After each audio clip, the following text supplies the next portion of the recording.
अग्नि 5 मिसाइल का सफल परीक्षण किया गया है। इसके लिए पीएम मोदी ने डीआरडीओ के वैज्ञानिकों को बधाई दी है। ये भारत के नजरिए से देखें तो रक्षा के क्षेत्र में मिशन दिव्यास्त्र एक बहुत बड़ी कामयाबी है।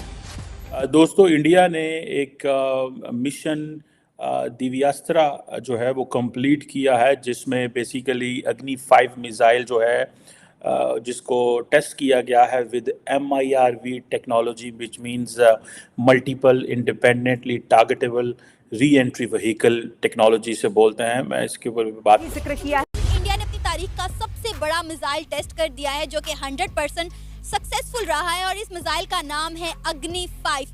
इस मिसाइल को जो टारगेट जो पैरामीटर्स दिए गए थे वो इस मिसाइल ने 100% अचीव किए हैं और भारत ने ये मिसाइल उस वक्त टेस्ट किया है जब इंडिया और चाइना के दरमियान बॉर्डर पर झड़पें हुई हैं।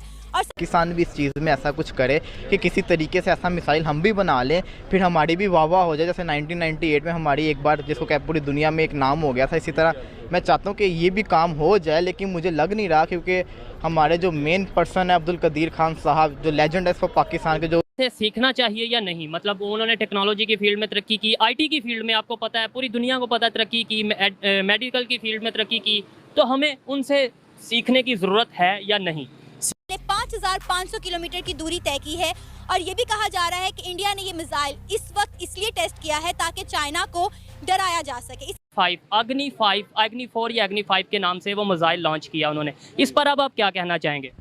सर, इसमें मेरा पॉइंट ऑफ व्यू जो है वो यही है कि हमें उनका मजाक जो उड़ाना था वो तो हमने बतौर दुश्मन उड़ाया, लेकिन अपने दुश्मन को कभी अंडर एस्टिमेट करना नहीं चाहिए। हम तो इंशाल्लाह पाकिस्तानी है और मुसलमान है। इंडिया जितना भी असलहा बनाए, इंशाल्लाह हमारे पास ईमान है, कलमा है, इंशाल्लाह हमारे अंदर जहाद का जज्बा है। हम जहाद के जज्बे से, ईमान के जज्बे से, हिंदू से इंशाल्लाह अपने दुश्मन से लड़ेंगे, अपने मुल्क के लिए जान भी कुर्बान कर देंगे, बच्चे भी कुर्बान कर देंगे। हम अपने मुल्क से प्यार करते हैं और इंडिया जितने भी मिसाइल, जितने असलहा बनाए इंशाल्लाह हम भी बनाते हैं। हमारा फौज पे हमारे फख्र है कि इस मिसाइल की जो रेंज है वो ऑलमोस्ट 5000 से 7000 से 8000 तक भी है। ठीक है, तो आप इसको कैसे देखते हैं कि अब इंडिया जो है गिने चुने 5-6 मुल्क में शामिल होता जा रहा है जो इस टाइप की मिसाइल या इस टाइप की जो टेक्नोलॉजी अपने डिफेंस में रखते हैं। ठीक है, आपको क्या लगता है कि इंडिया जो है टॉप 5 कंट्रीज़ में शामिल हो गया है, जिसमें इकोनॉमी वाइज बात कर लें या डिफेंस वाइज बात कर लें या IT सेक्टर वाइज बात कर लें? आपको क्या लगता है, इस हवाले से क्या कहेंगे? मुझे तो ये सब, पहले अभी आपने 5000 कहा तो मैं उस पर शौक हो गया था 5000, लेकिन अब आप कह रही हैं 7 से 8000 तक जा सकती है। उसका मतलब है कि ये मिसाइल कितनी पावर रखता है। तो अगर देखा जाए तो मेरी तो विश है कि पाकिस्तान भी इस चीज़ में ऐसा कुछ करे कि किसी तरीके से ऐसा मिसाइल हम भी बना लें, फिर हमारी भी वाह वाह हो जाए। जैसे 1998 में हमारी एक बार जिसको क्या पूरी दुनिया में एक नाम हो गया था, इसी तरह मैं चाहता हूँ कि ये भी काम हो जाए। लेकिन मुझे लग नहीं रहा, क्योंकि हमारे जो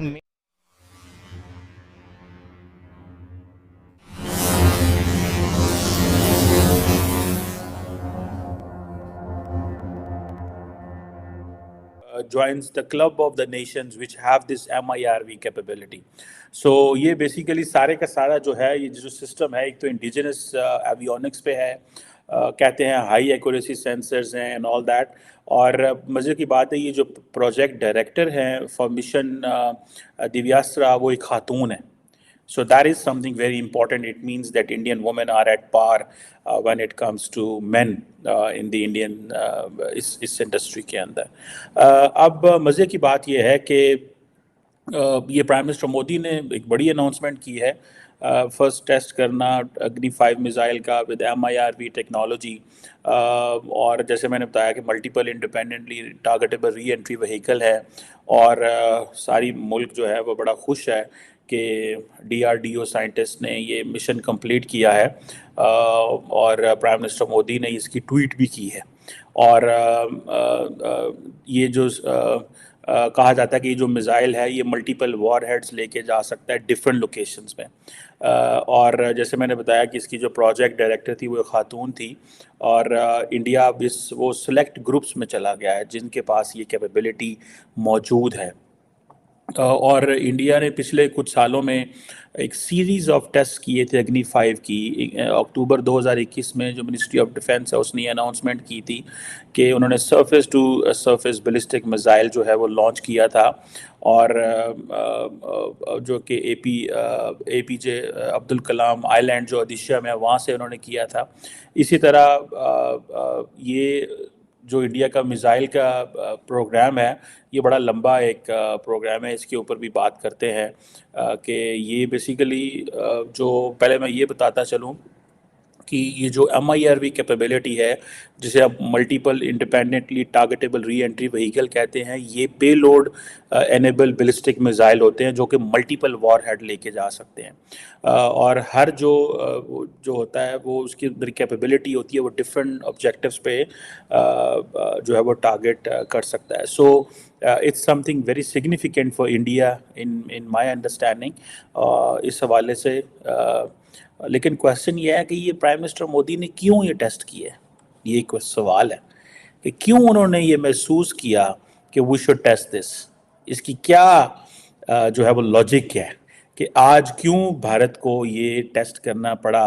और सुनने में ये आता है कि जब इंडिया ने ये टेस्ट किया तो एक चाइनीज़ स्पाई शिप जो है वो बे ऑफ बंगाल के करीब थी, और ये एक चीज़ जो है वो इंडियंस बार बार ये कह रहे हैं कि इंडियन ओशन रीजन के अंदर सो इंडियन जो चाइनीज़ वेसल्स हैं जिन्हें वो ओशन सर्वे वेसल कहते हैं, होती वो ओशन सर्वे वेसल है, but the American and the rest of and the Indians and many से कि ये सारी की सारी स्पाई वेसल्स हैं। अब ये एक मज़ीद एक चैलेंज है अगर देखा जाए इस हवाले से। लेकिन अगर आप इंडिया की जो हिस्ट्री देखें मिसाइल सिस्टम की, कहा जाता है कि ये एंशिएंट पीरियड में जाता है जब मिसाइल जो था that was known as an Astra. और एक टीपू सुल्तान के दौर में भी जो इंडिया ने कहा जाता है कि first rocket against the British use किया था 18th सेंचुरी में, जो कि एंग्लो मैसूर वॉर्स हुई थी उस वक़्त। और जो टीपू सुल्तान के जो मिसाइल रॉकेट से वो बैम्बू या स्टील स्पीयर्स के साथ जो उस वक़्त जो है वो बने थे। और सो इंडिया की जो मिसाइल सिस्टम की जो हिस्ट्री है that goes back to 18th century. This is what the Indian missile program जो है वो कहता है। पाकिस्तान का जो मिसाइल प्रोग्राम है वो ज़ाहिर बात है पाकिस्तान ने भी सारे का सारा जो मिसाइल प्रोग्राम है वो फॉर इंडिया ही बनाया हुआ है। और ये कहा जाता है कि जो मिसाइल सिस्टम है ये गाइडेड जो इसकी जिसे कहते हैं ना कि ये डिफरेंट सिस्टम्स का बना होता है, डिफरेंट कंपोनेंट्स का बना होता है। नॉर्मली 4 सिस्टम का कंपोनेंट्स का बना होता है, जिसमें एक मिसाइल गाइडेंस होती है, एक फ्लाइट सिस्टम होता है, इंजन होता है, वॉरहेड होता है, और फिर देन मिसाइल्स जो हैं वो उनको क्लासिफाई किया जाता है कि उनका यूज़ किस तरह का होता है। For example air to surface missile होता है, सरफेस टू सरफेस मिसाइल होते हैं। जो सरफेस टू सरफेस मिसाइल्स होते हैं वो बैलिस्टिक भी होते हैं, क्रूज़ भी होते हैं, एंटी शिप एंटी टैंक होते हैं। इस तरह सरफेस टू एयर मिसाइल्स भी होते हैं, and then air to air missiles भी होते हैं, then anti satellite weaponry missiles भी होते हैं, जो कि आई थिंक वंस चाइनीज़ ने एक दफ़ा आई थिंक अपनी ही सैटेलाइट को मार के नीचे गिराया था। Thank you for watching. Please subscribe, like and share and press the bell icon.